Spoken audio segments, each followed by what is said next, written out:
coração. Eu espero que depois tenhamos uma boa notícia, que tenha gravado de forma correta a aula. Bom, como eu estava falando para vocês, eu quero fazer hoje uma aula síncrona digital para que eu possa compartilhar livro, que vocês possam olhar livro, para que eu possa escrever, e eu quero que seja produtivo. Então, joguem coisas no chat, joguem perguntas no chat, ou anotem para perguntar, ou interrompam e perguntem, tá bom? Fica à vontade, a dinâmica mesmo de toda a aula, tá? Por favor. Eu vou dançar muito entre escrita, que eu vou jogar no Documents, e no Google Documents, vocês vão ver. Lembrando aí o que a gente falou lá passado, dos poderes, e vamos para o livro. Que livro, gente? Um livro novo que eu vou comentar com vocês hoje.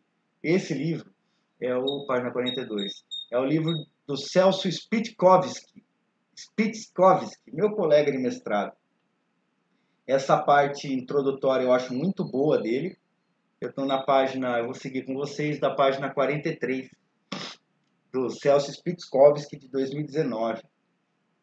Ele é das antigas, viu, gente? Ele é das antigas. O Celso trabalhou com o Celso Ribeiro Bastos, saudoso professor da PUC São Paulo, depois com a professora Leda, e ele é um dos top aí do direito administrativo. Essa partezinha aqui está muito legal, tá? Vocês estão vendo, então, o livro? Sim, tá dando pra ver. Sim. Ótimo. Então, olha só. O que falávamos na aula passada era dos poderes. Eu começo a falar dos poderes por um momento, por uma questão, por um motivo muito simples. Porque o direito administrativo, ele compreende o exercício do poder por órgãos que vão ter aí personalidade jurídica ou não, nós vamos ver isso hoje. Permitir.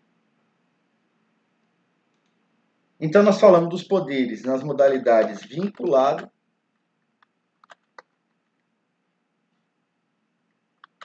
discricionário. O poder vinculado é aquele poder de quem? Vem para cá. Agilidade, Felipe. Agilidade.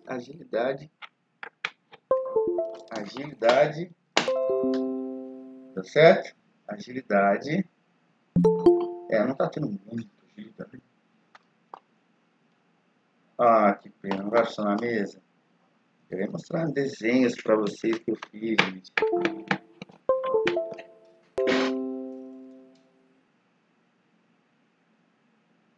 Ah, não. Função. Pô, gente. Eu programei tudo certinho.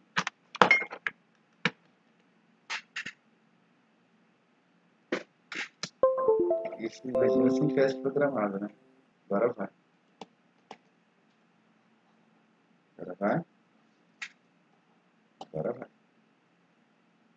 Entrou e demais. Pronto. Poxa vida. Ó. Administração pública. Eu quero mostrar um esqueminha para vocês que é sempre bom a gente lembrar. Imagina aí 3 pirâmides, a União, o Estado, o município.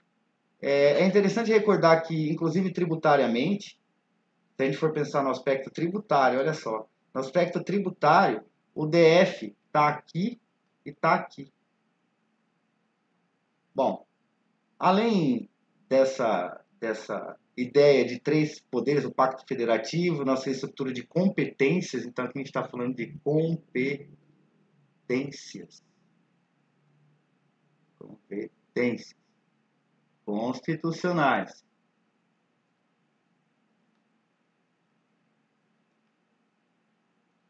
Essa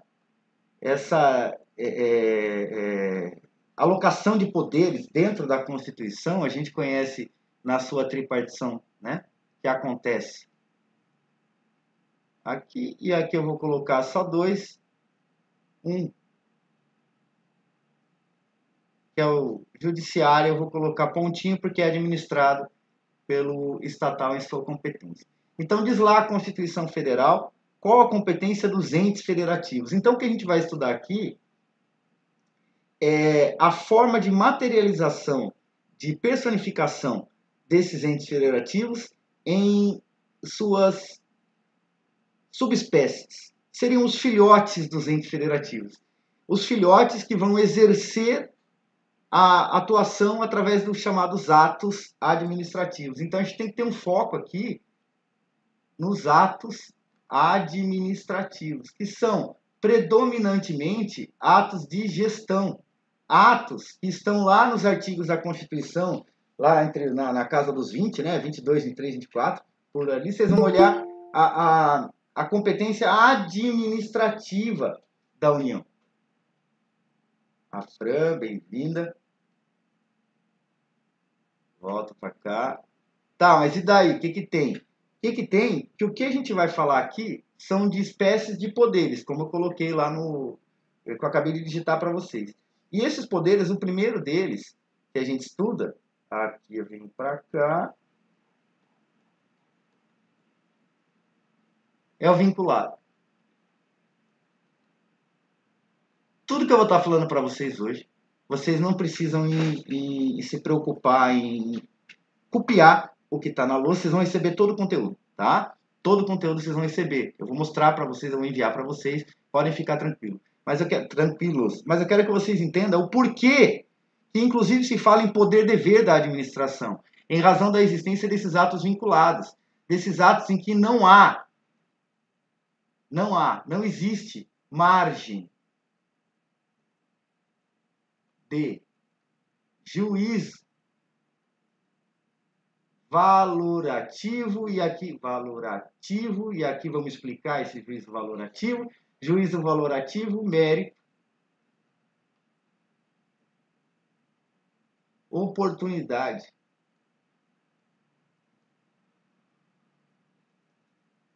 conveniência,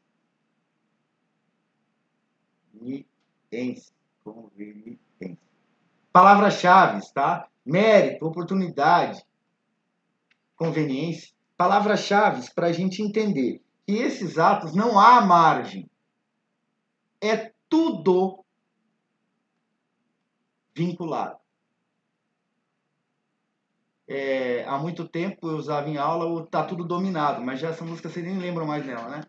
Tá dominado, tá tudo dominado. O problema é que o ato discricionário, já vamos chegar onde paramos a aula passada, ele possui. Vamos fazer assim.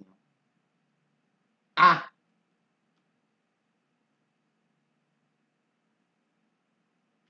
oportunidade legal a juízo meritório.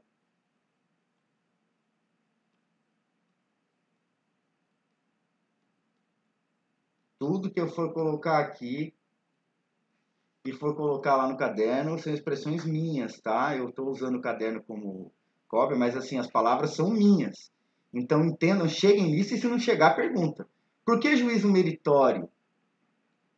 Porque um pouquinho mais à frente, já na próxima aula, a gente vai observar de perto os atos administrativos. Eu começo olhando primeiro com aquilo que fundamenta, legitima o exercício dos atos administrativos, e os atos administrativos seria a forma materializada de atuação da administração pública. Agora, o juízo meritório é aquela oportunidade em que o administrador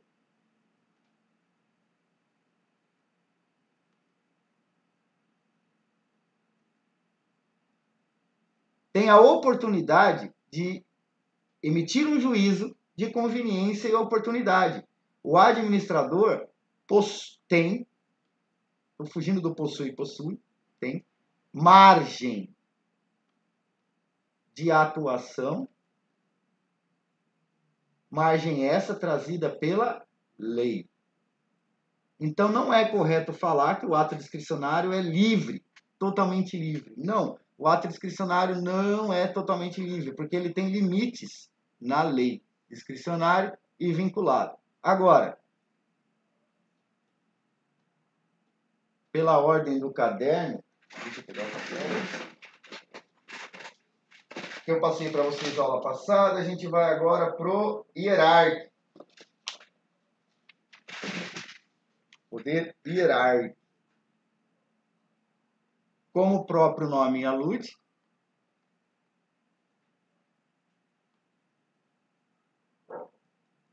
ele cuida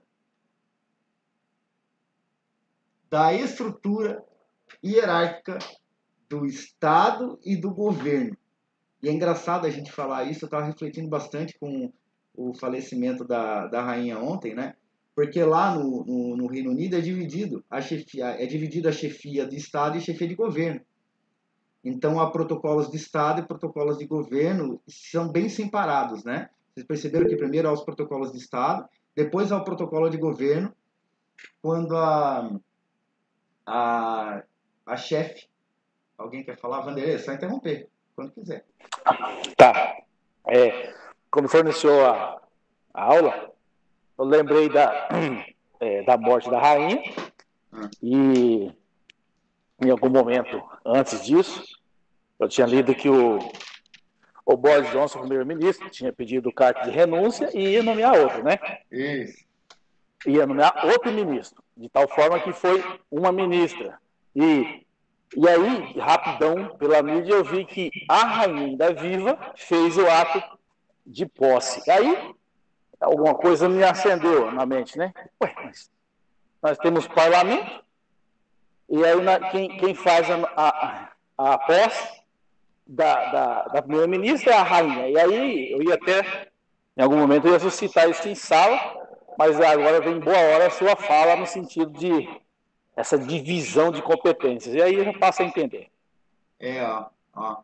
Rainha rei. Tá vendo aqui? Tá na lousa, né, gente? Aí o governo, primeiro-ministro, primeira-ministra.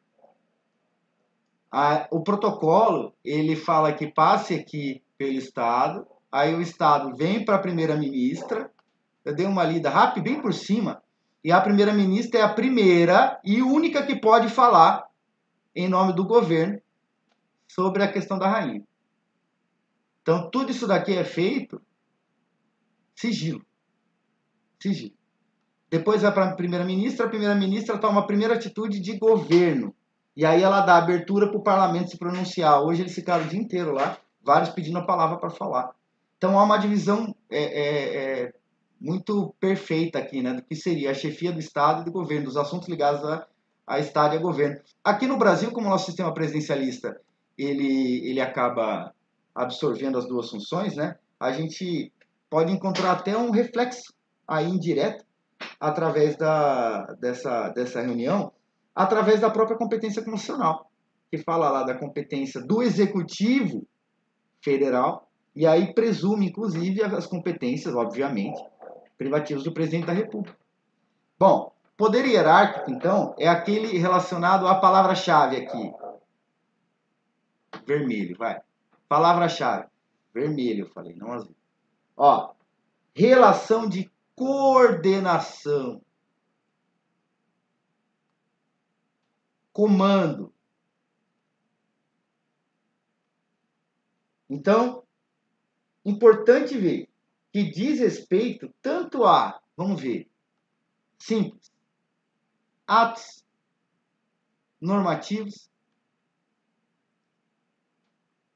Lembra do verbo editar. E esses atos normativos são atos normativos internos, ou ainda chamados como ordinatórios. Eu falei ordenatórios? Acho que pelo radical seria ordinatório.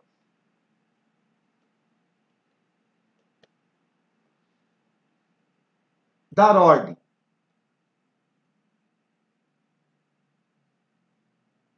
E punir? Não. Dar ordem. Imagina se alguém falasse, você é professor de tal matéria, chegasse aqui e desse aula de outra matéria.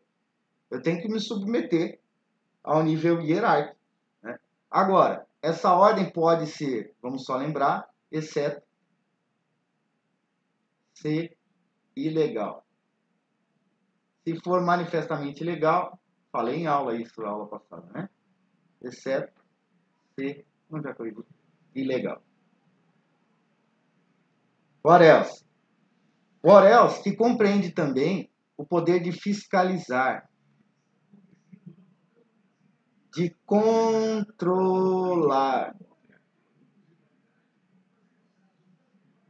Fiscalizar, controlar. O que? Tudo. É um controle amplo. Tanto a legalidade, se as coisas estão feitas de acordo com a lei, quanto o mérito.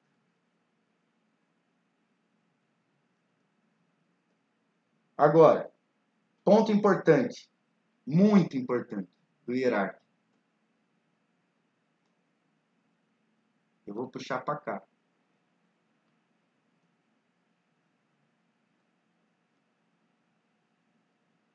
Delegação e avocação. Delegação. Delegar é de cima para baixo. Ah, você está brincando. É, mas é isso. É do superior para o subordinado. Então, é do superior para o subordinado. Se a gente parar para pensar, ela pode ter duas naturezas. Uma, primeiro, unilateral. Vai lá e faz. Na outra, ela seria bilateral. Presta atenção aqui que é fácil.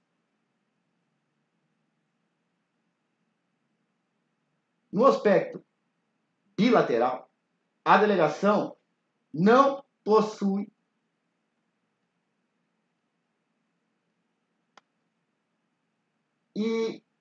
hierarquia.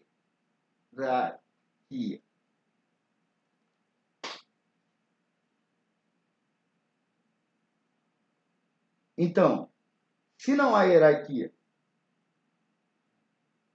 se for para o superior, ele pode recusar.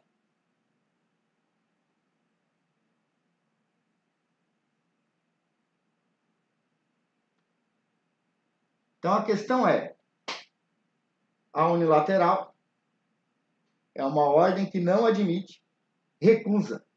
Já a bilateral admitiria recusa por faltar hierarquia. Então, na verdade, ela não é bem uma delegação, já que não há hierarquia. Então, alguém que não é inferior hierárquico, subordinado hierárquico a alguém, recebe uma ordem através de uma delegação. Ele pode recusar se não possui hierarquia. Já quem estiver na estrutura hierárquica do superior não pode recusar, ele tem que cumprir.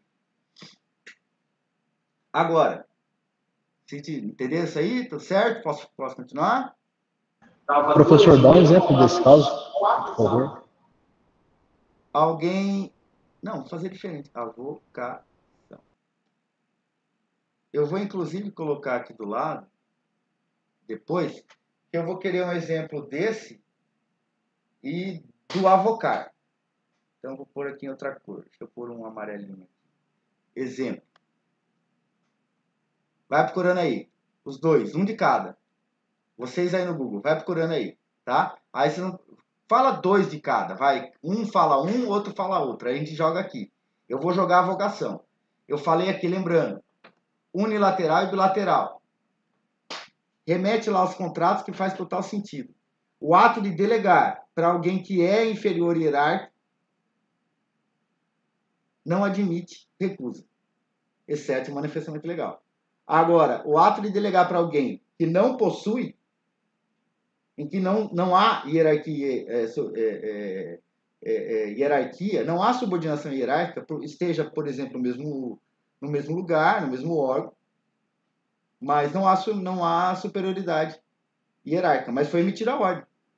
A pessoa que recebeu a ordem de alguém que não é seu superior hierárquico, ela pode recusar? Sim, ela pode, porque não há superioridade hierárquica.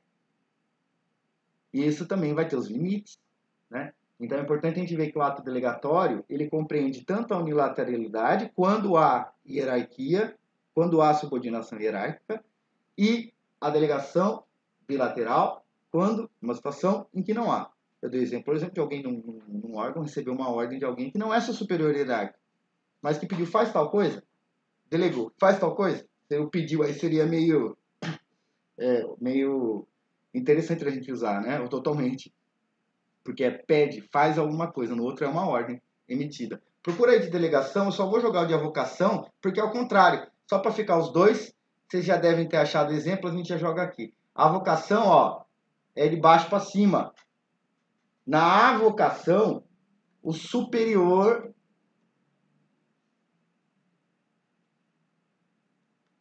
atrai para si competência do subordinado.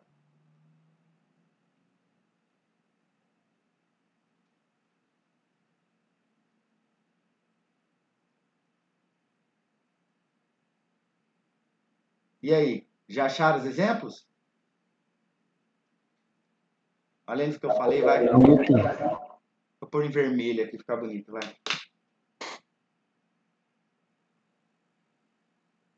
Quero todo mundo com uma garrafinha de água do lado, hein? Vai, gente, participando, vai.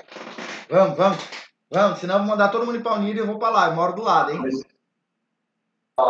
Calma, estamos pesquisando aqui, professor. O cachorro tá dormindo aqui. Depois quem quiser liga. Se alguém quiser me liga no WhatsApp aqui pra eu mostrar ele dormindo aqui embaixo. Vai, gente. Rápido. Vocês são ais da largada. Bom, como eu tô falando de hierarquia, eu vou jogar aqui do lado, mas ó, tá aqui o exemplo de delegação, de avocação, administração pública, exemplo, tá? Vamos lá. Tava pensando aqui qual foi a questão que caiu justamente isso. Tá vendo como são as coisas? É só alguém no que concursos lá e jogar o tema que vai achar essa questão. Olha que lindo que ia ficar. Poxa, que pena que eu não posso ir para lá porque eu tenho que falar aqui. Ó, tem que falar o quê? Cuidado, porque não há hierarquia. A gente está falando de hierarquia, né? De poder hierárquico. Não há hierarquia. Por mais que pareça óbvio, vamos tomar cuidado, tá? Vai que isso aparece na questão de forma camuflada ou até complicada. Pessoas jurídicas diferentes. Obviamente, não há hierarquia. O que mais? Entre entes federados. Não há hierarquia entre União, Estado e município. Não há hierarquia. O que mais? A administração direta versus indireta.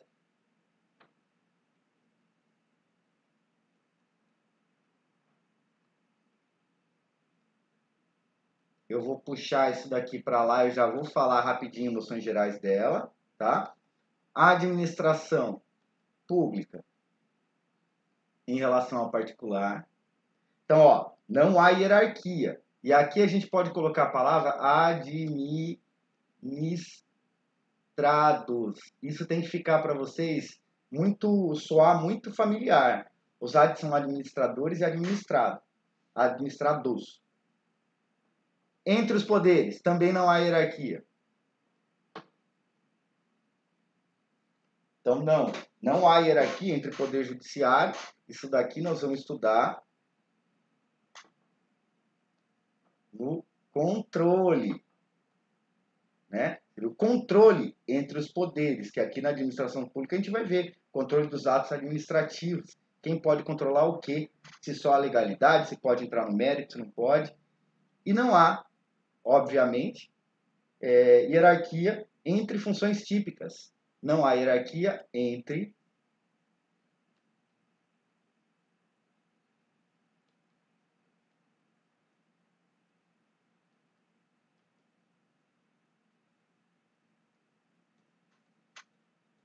sou professor da Unir, concursado de Direito, digamos, tá? Eu não sou concursado, eu sou substituto.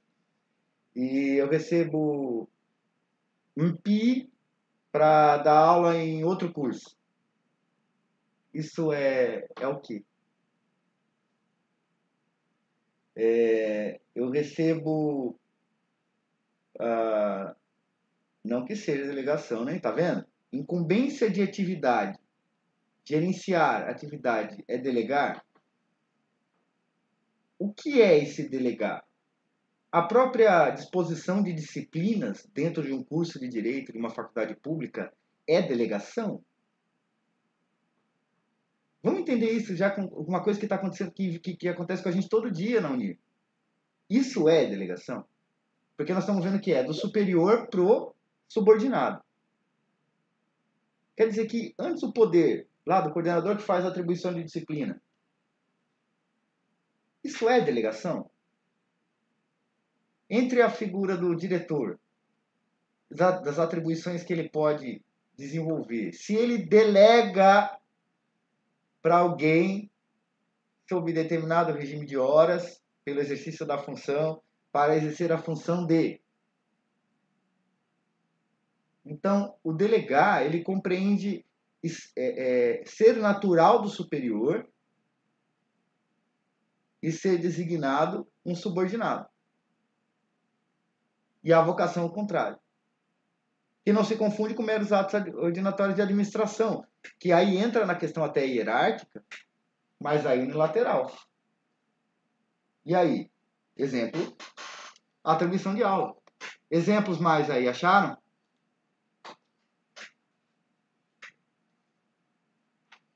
Professor, Pode falar. digamos que o diretor do nosso campus tem as competências dele no organograma da autarquia.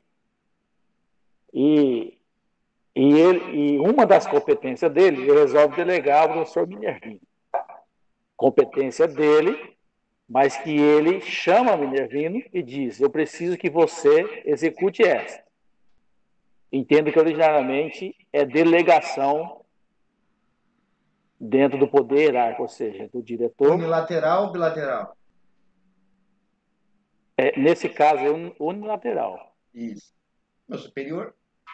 E agora, chefe do departamento de direito, onde ele faz a administração interna, fazendo a administração das horas ou das alocações dos professores na disciplina. Mero ato administrativo. Exato. Tá? É lógico que tem que basear também na finalidade, na motivação do ato, por que tal professor foi para tal disciplina, né?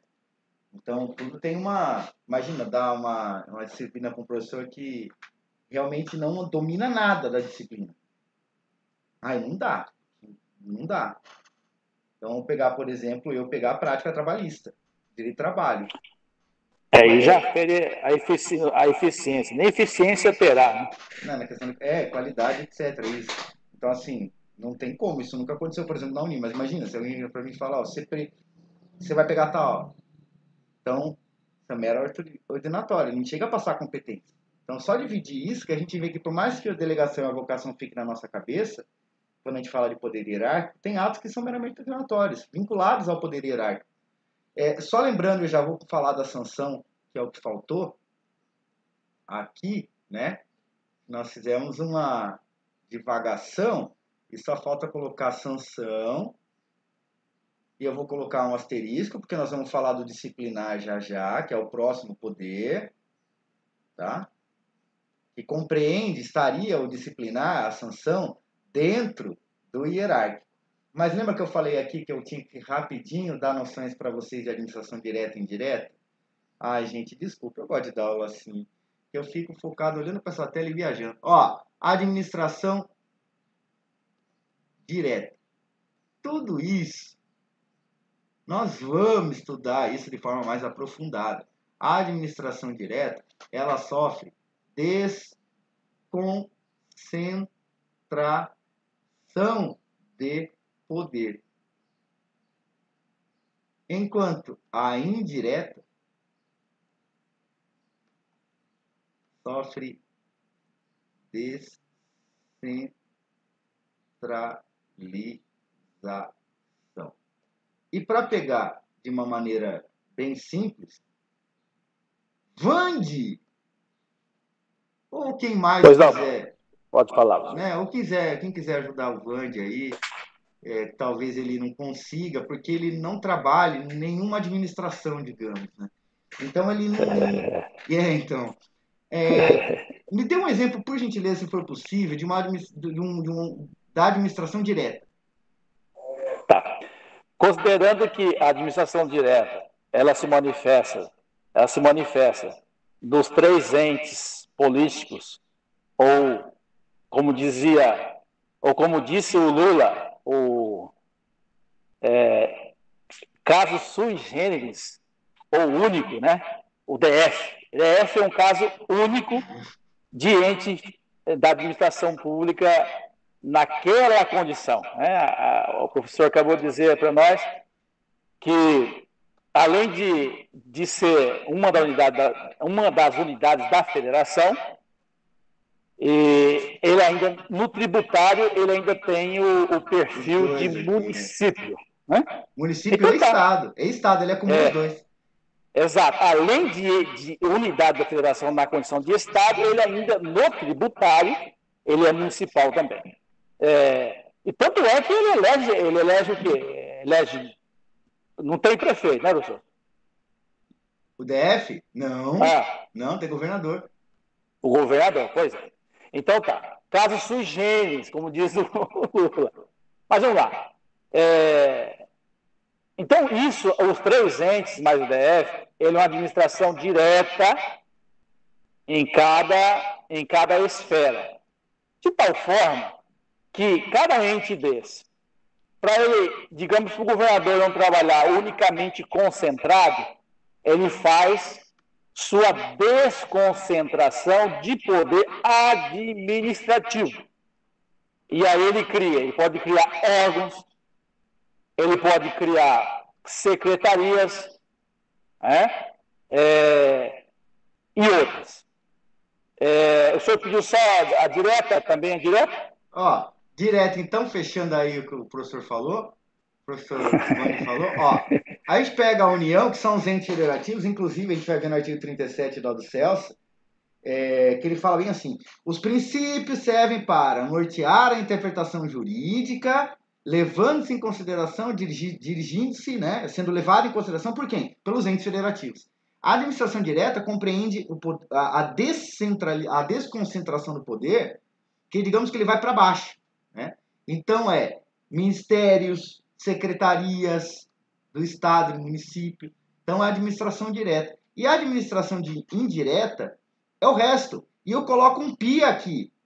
Porque, gente, é muito fácil a gente lembrar quais são os órgãos da administração, as figuras da administração direta. Agora, da indireta, é aqui que morre o perigo, né? Tem as autarquias, fundações. A Unir é o quê? Autarquia Federal. Então aqui, eu falo PI porque aqui nós vamos ter que aprofundar bem. Mas agora eu quis passar para vocês uma ideia de noção de... Escreve na frente do PI aí 3,14. Daí fica em linguagem matemática. 3,14. Por quê? Porque é isso, gente, que vocês já devem, como alunos diligentes que são, vocês já devem estar calejados, já deve estar impresso na parede de vocês, em Metro, Correios, Petrobras, SAAI, Energisa. Energisa é o quê? Energisa é o quê? É pública? Uma concessionária, foi concedido o serviço. Exato. É pública? Não, mas é um serviço público? Mas e aí? É uma concessionária. Então, Isso daqui é administração indireta. Vamos voltar para cá. Nós estávamos falando dos poderes, eu falei do poder hierárquico, vim para a delegação e a vocação, ficou aqui ainda. Cuidado, hein? Chato para quem está assistindo a aula, porque não vai saber que a aula que vem eu vou cobrar necessariamente exemplos disso aqui bem configurado, tá? Duvido que vocês não... Duvido que vocês achem. Duvido. Se não achar, daqui a pouco eu já falo. Agora, continuando, tem espaço aqui? Tem. Vamos terminar. Deixa eu ver o que a Di Pietro fala, que eu quero acrescentar. Vem cá, Maria Silvia. Ela é linda. Zanella. Ah, ela é linda. Bom, então, confirmando. Para ela, né, aqui constante, deixa eu aproximar. Opa, ótimo. Então, nós estamos falando de poder hierárquico.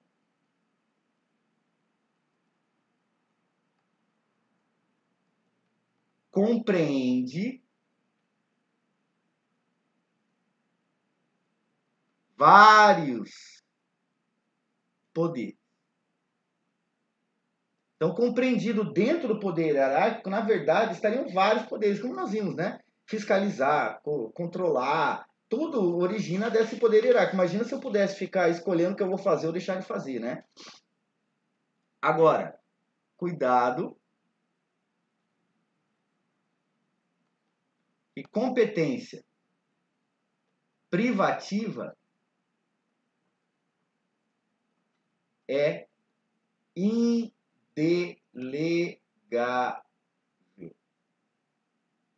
Então, dentro da delegação, nós não podemos aceitar uma delegação se for caso de competência privativa. E aí eu pergunto para vocês, e no caso de avocação, há possibilidade? Porque fala-se explicitamente no sentido de delegação. Haveria possibilidade de avocação ser impossibilitada por uma competência privativa? Olha só, hein? Professor, eu vou usar um princípio. Posso até errar, mas vou usar um princípio. De quem pode mais, pode menos. Salvo... Concordo. quem pode mais, pode menos, salvo restrições óbvias, como, por exemplo, ser uma função exercida por uma profissão, né? Uma profissão regulamentada e o superior não ter essa incumbência. Então, daí sim, exato. Então, se não houver um impeditivo, por exemplo, no quesito de ser médico ou engenheiro, né? Então, se houver essa restrição, aí não.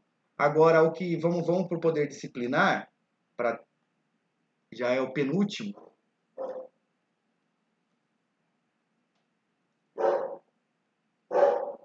Opa.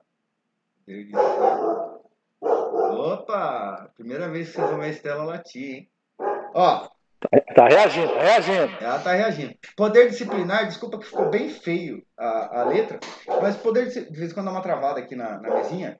Ele, na verdade, ele decorre, né, gente, da hierarquia. Eu acho que é uma consideração óbvia, né? Mas ele é tratado de forma específica.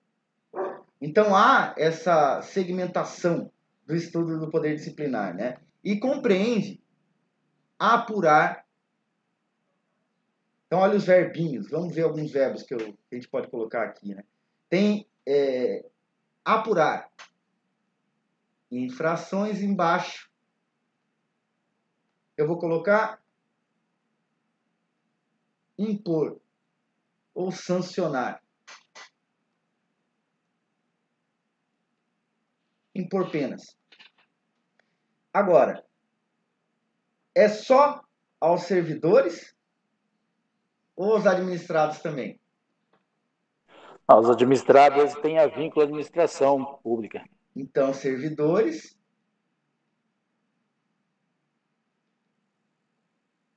ou vinculados, de alguma forma, à administração. Então, é necessário que esteja sujeito à disciplina administrativa, ao regime jurídico administrativo. Os do povo.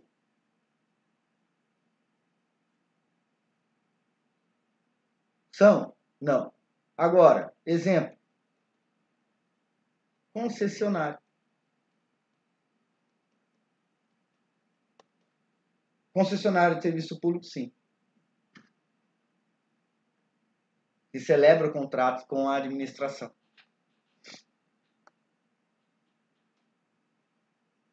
Então, há um vínculo. Possui um vínculo administrativo. E aí, apesar de não haver hierarquia do ente federativo com a concessionária, ele tem um poder finalístico, ou seja, fugiu da finalidade, então aí é o poder disciplinar manifestando, né, professor? Isso, eu vou até falar depois, por último, os dois tópicos, abuso de poder e excesso, abuso, né, que compreende excesso e desvio. É isso aí. Aí, vamos para o último já, botando como exemplo aqui, né? E vigilância sanitária. O que mais que eu posso colocar de poder de polícia aqui? Guarda de trânsito. Poder de polícia administrativo, né?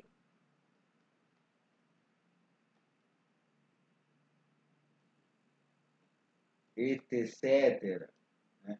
Bom. Aumento 1. Bom. Poder disciplinar, ele compreende a mesma estrutura. Compreende, então, estar dentro da estrutura da administração pública, de alguma forma ligado com a perninha Poder Executivo, em qualquer uma das esferas. É diferente, e esse é muito importante, poder de polícia.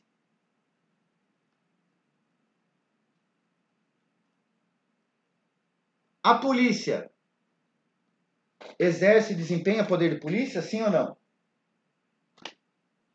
A polícia, sim, mas a polícia... Peraí, sim ou não? Sim. Sim. Tá. Desculpa interromper, continue, por favor. Não, desculpa interromper, continue, por favor. Força retórica. Pode continuar. Eu estava falando, professor, assim, porque eu, particularmente, eu me peguei numa curva do rio no tocante ao... Quando eu falo tocante, o nosso colega Marcos, Por quê?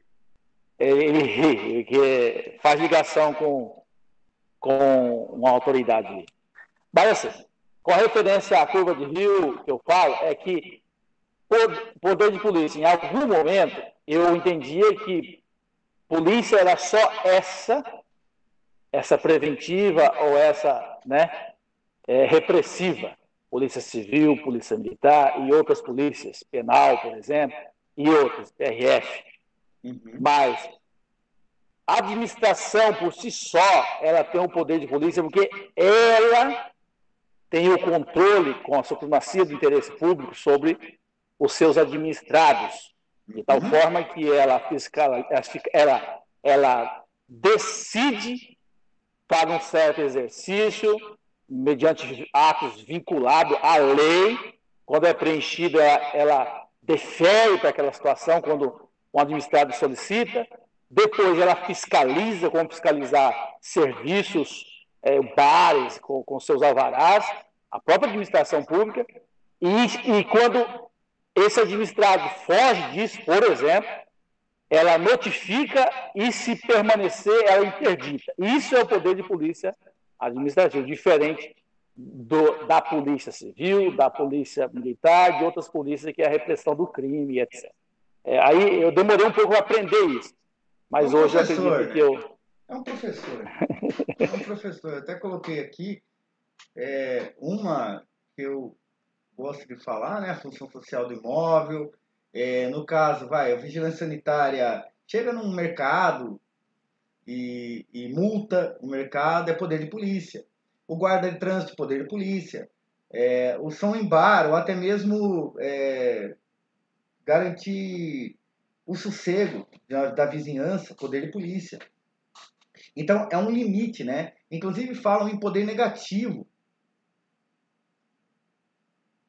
Poder negativo seria mais um poder de caráter negativo, Vê essa palavra negativa, porque sim, ele impõe limite aos administrados, através de posturas que vão coibir essas condutas tidas como lesivas, né? Aí, se a gente parar para pensar, vinculado, poder de polícia vinculado? Vinculado, principalmente, porque se for discricionário, apesar da margem de discricionalidade, o agente ou a autoridade pode ficar mais elástico para abusar do poder. Por isso é vinculado. Base discricionária. Foi bem o que o Vande falou aí. Então, por mais que haja a vinculação, o poder de polícia, ele possui um limite, uma base discricionária. Vamos entender, por exemplo, uma multa. A multa, às vezes, tem limite, né? Então, há certos parâmetros do ato de multar, de fiscalizar, que são discricionários. Então, vai fiscalizar onde e por quê? Então, há uma base discricionária e há uma sujeição vinculada, como, por exemplo, para se impor multa a alguém, tem que comprovar que essa conduta realmente foi lesiva, tem que comprovar a conduta, tem que fazer o trâmite correto, mas há uma margem de discricionalidade. Agora,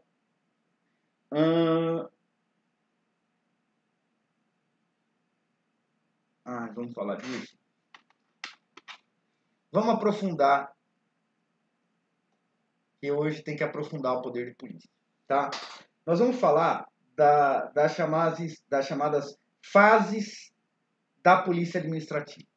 Então, fases da polícia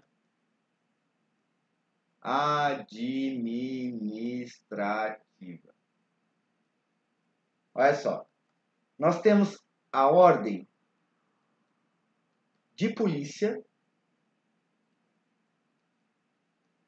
O que é a ordem de polícia?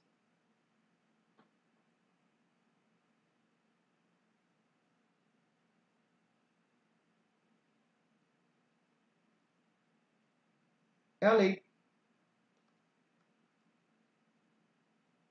Preceito legal básico. É aquilo que dá base, validade para a limitação. É aquilo que dá base para a proibição, para evitar a lesão. Para a proibição. Para que seja compelida de forma compulsória a se parar ou corrigir a conduta. Consentimento de polícia.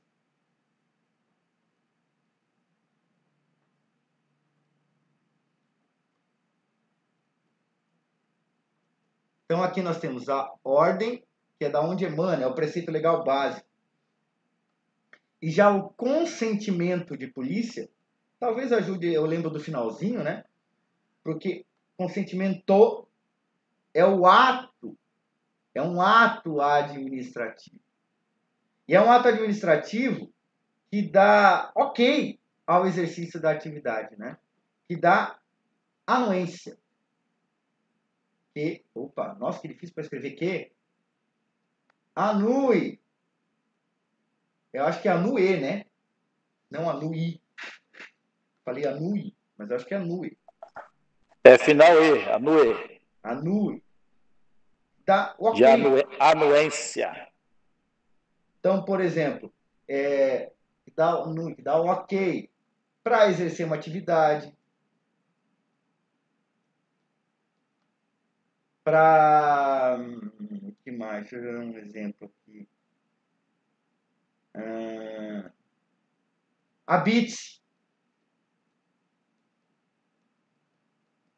que é para morar num imóvel, para usar um imóvel. Então, seria a administração consentindo, anuindo com a administração.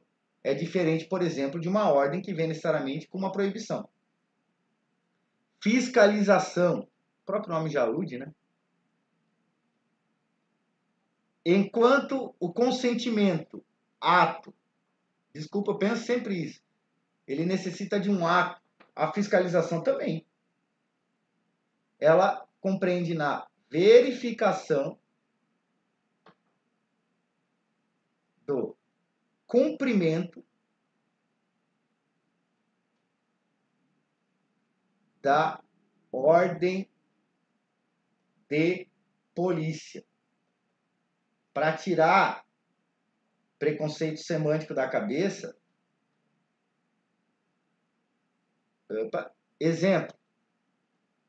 Normas sanitárias. Norma sanitária. Professor, Oi. agora que você falou de preconceito semântico, uma coisa que estava me ocorrendo aqui que eu acho que pode ajudar a deixar claro isso aí. Quer dizer, é uma pergunta, inclusive, que eu vou fazer. Quando fala ordem de polícia, é porque, assim, há uma regra, como você colocou em cima, uma lei, e é necessário que o agente da administração se policie para seguir aquela lei, aquela norma, aquela regra. É que os administrados, então, por exemplo, um mercado. É no sentido de se policiar, por isso a Isso. ordem de polícia. Ela é sentido polícia no sentido de controle e fiscalização. Exato, se policiar para que seja dessa forma. Então, assim, o poder de polícia, ele seria, assim, mais abrangente e diferente, em algum sentido, do poder policial que a gente conhece como polícia judiciária, né, ostensiva, civil, militar, federal, etc. O poder, ele seria mais amplo, porque ele compreende normas várias direcionadas ao administrado.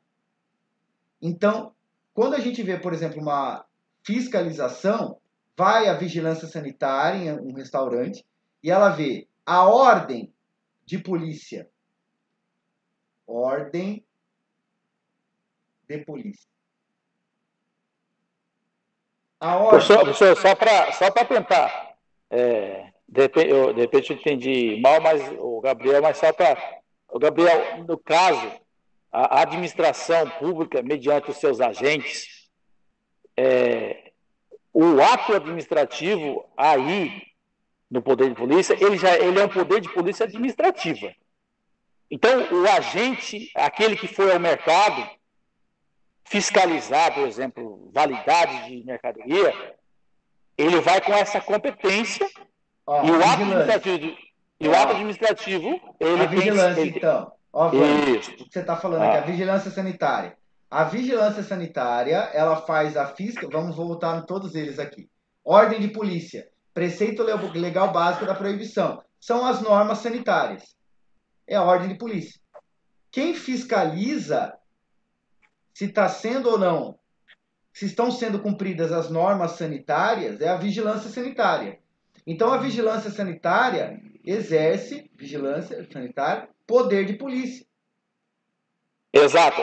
Mediante os seus agentes e a coerção que que é o resultado desse poder de polícia administrativa, calma. para os administrados. Calma, deixa eu pôr aqui. Calma. Então, a vigilância, ela é administradora das normas, vigilância sanitária é administradora, que administra, que controla, que fiscaliza as normas sanitárias no Brasil, através dos seus órgãos.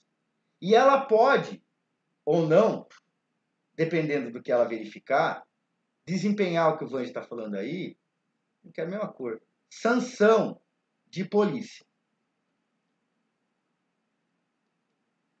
Nós temos que ficar esperando. Na minha época, gente, lá na Idade da Pedra, no século passado, na OAB eles não chegavam nesse nível de concurso. A OAB, isso aqui é o mínimo, tá?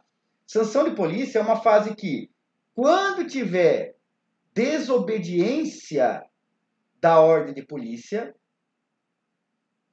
vamos colocar desobediência mesmo? Que vem na minha cabeça desobediência.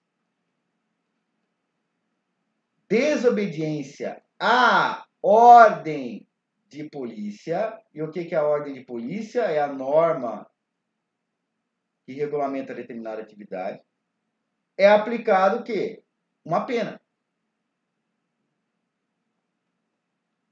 Eu acho que é a mais fácil da gente entender. Então, fechando rapidinho. Gabriel, você entendeu? Professor, tá aí, ó. Aí, então, quando o agente da autoridade administrativa, o agente não é autoridade, existe uma autoridade que daí o agente faz a fiscalização, mediante a lei ele vai aplicar a sanção. Agora aqui, quando ele vai aplicar a sanção, ele está vinculado a um ato administrativo, uma lei, um ato administrativo, e poderá nesse ato administrativo, além do vínculo, que ele não pode falar, eu vou fazer o que eu quero, vou ter que fazer conforme a lei, nessa norma poderá, não é regra, ter um grau de discricionalidade. Ele fala, devido a isso eu posso aplicar 20%, 30%, Fala do guarda de 100%. trânsito agora. Fala do guarda Exato. de trânsito. Então, o guarda de trânsito. Eles são agentes da autoridade de trânsito. PRF, dá um exemplo da discricionalidade no agente de trânsito, professor, por favor. Tudo bem. De repente, BRF junto à rodovia federal. Constatou por meio que alguém estava imprimindo velocidade acima do permitido. O agente de trânsito chega e, mediante o CTB, ele tem como fazer uma advertência, ele tem como fazer uma autuação de multa, colocar o valor, lavrar, e a partir daí, então assim, ele podia fazer uma ou outra, né? Isso. Uma ou outra, e aí ele decidiu pela multa que lavrou, e aí esse administrado, que é esse motorista, autuado, ele terá a oportunidade de depois se defender, fazer sua ampla defesa junto à autoridade de trânsito. Onde aconteceu a discricionalidade? Junto ao agente da autoridade, a autoridade de trânsito, o PRF, o Policial Rodoviário Federal, que tinha a discricionalidade de apenas verbalizar, porque ele considerou que não foi tão grave, ou então aplicar a multa. E, de repente, ele achou por bem aplicar a multa. Esse foi o grau de elasticidade que ele teve na norma. Agora, só antes que eu perca. Obrigado, cara. Agora, Gabriel, eu respondi sua pergunta aquela hora? Sim, professor, compreendi. Certinho. Ó, para terminar, a gente já vai embora. Excesso e desvio de poder. Então, nós estamos falando de abuso de poder. Abuso de poder é gênero. O que eu vou falar aqui é bem curto, bem objetivo. Vou bem resumir isso daqui, tá? E aí nós vamos fechar a questão dos poderes. Mais um capítulo na aula de hoje, tá? Excesso. Excesso é quando um agente pratica, por exemplo, alguma coisa que está fora do limite de atribuição. Fora do limite de atuação. Então, como está fora do limite, o que se fere é uma norma que estabelece competência. Você tem competência, poder, dever para fazer tal coisa ou não. Então, quando se comete excesso de poder, é quando faz alguma coisa que está fora.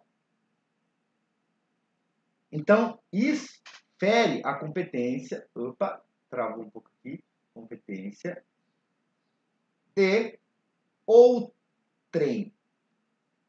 Então, outro agente é que tem a competência, outro administrador é que tem a competência, e alguém faz aquilo sem poder. Então, vai...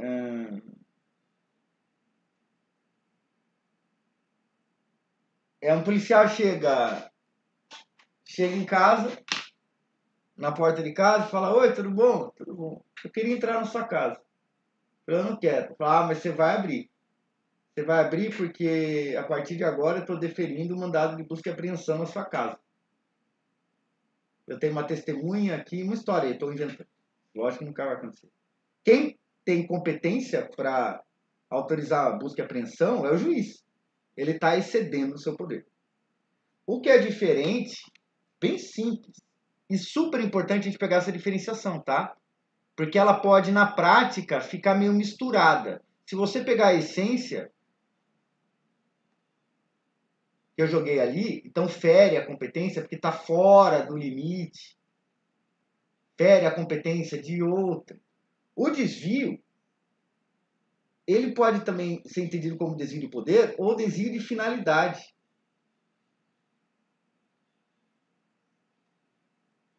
É lógico que no Brasil a gente quase não tem exemplo, né?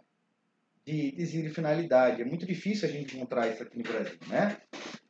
Então, quando um agente público, ele exerce uma competência, exerce um exercício.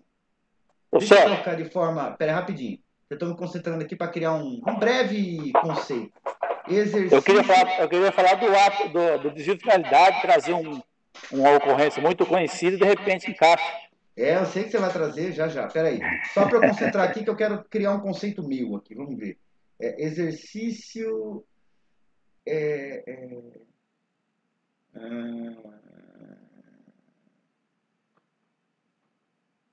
em desconformidade finalística do ato administrativo. Sei, veio isso na minha cabeça agora, achei tão bonito. Porque mostra bem o que eu estou pensando, sabe? Para fechar, é lógico que nós temos que dar esse exemplo, né? Então, sem conversar, de verdade, gente, não foi conversado. Vande, por favor, dê o exemplo. Eu quero falar desse exemplo, coisa real, mas não leve para o lado partidário, por favor, a todos que estão acompanhando. O presidente da República, ele tem poder, olha só, ele é um poder dos entes federativos, mas ele tem o poder administrativo em nomear seus braços, ou seja, seus ministros, mediante ministérios, ok? Olha lá, desvio, poder, mas vamos lá, poder. Agora, a finalidade, vamos lá. Quando Dilma disse assim, Lula, o fulano, esqueci o nome do fulano, ele está levando aí o seu ato de nomeação, mas você só usa Lula, sim, querida, ele falava. Você só usa se for preciso. Ela estava nomeando ele para ministro, para ele ter imunidade junto ao STF, ou seja, não ser preso devido àquela imunidade da função de ministro. Foi um momento que passou nessa história e eu entendo que poder ela tinha, mas estava desviando a finalidade. Exato. Ok, esse é o meu exemplo. Exato. Quando a finalidade maior, exatamente. Então, vendo aí a finalidade, né, como objetivo do ato administrativo, quando o objetivo seria aí proteger alguém com foro prerrogativo de função, o vulgo foro privilegiado, né? Aí sim, seria. Então é sempre que um poder é exercido, por mais que haja, ele é estabelecido, ele é exercido não fora de um limite de atuação, não ferindo diretamente a competência. Há competência, mas há desvirtuação, digamos assim, não conformidade da finalidade do ato administrativo.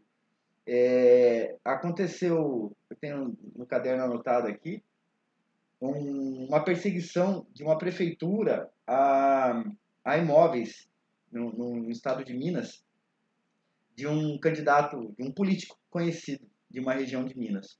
Então, todos os imóveis dele, até terrenos, todos eles passaram por inferindo aí a impessoalidade, inclusive, né?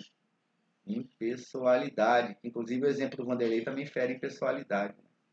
Então começaram a perseguir a pessoa, só ele. Então os outros terrenos não recebiam multa, mas o dele recebia. E ele procurou, é transparente, ele viu que realmente foi feita uma tratativa diferente com relação àquele que ele tinha a discricionariedade, a vinculação de respeitar a impessoalidade e fiscalizar todos os terrenos. E também alguns exemplos aí modernos, a partir de 88, né, que compreendem